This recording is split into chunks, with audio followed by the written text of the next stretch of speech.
This is going to be a short video on how I repaired these quick connects on the Ford F150, F250, I think just the F-Series truck in general.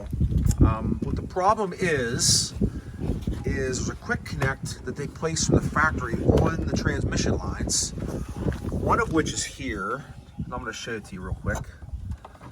It has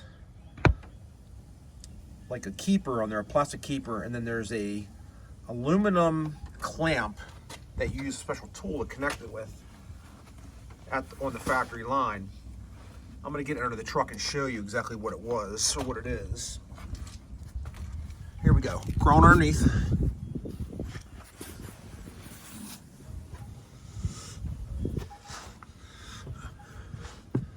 And that quick connect is right here. Right there,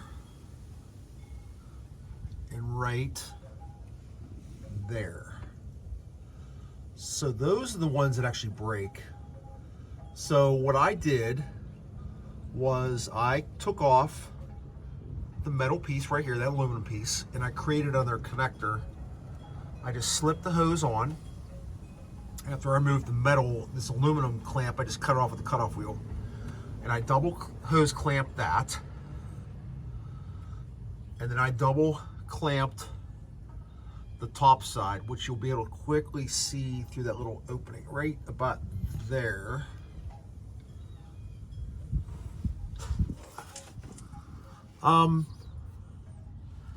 It's not perfect, but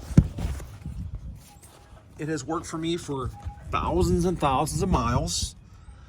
All I did was double hose clamp this piece right here.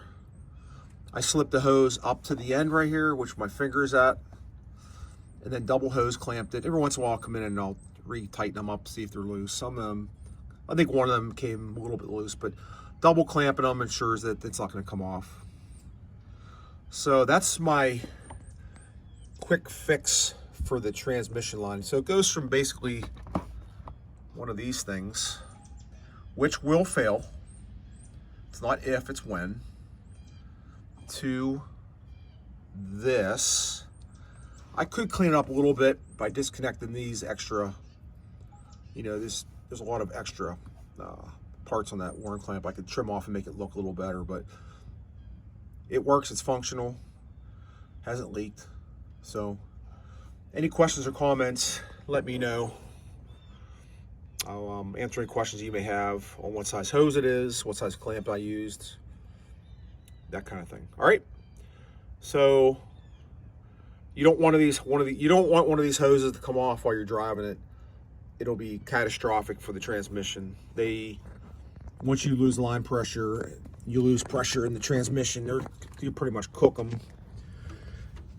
And by the time you realize that it's leaking, you're 7 or 8 quarts have shot out of the transmission in a couple seconds, and it's catastrophic. And it's like $5 grand for a transmission rebuild. Plus you'll get stranded on the side of the road. All right, any questions, comments? Subscribe to the channel, like f150. Give me a holler.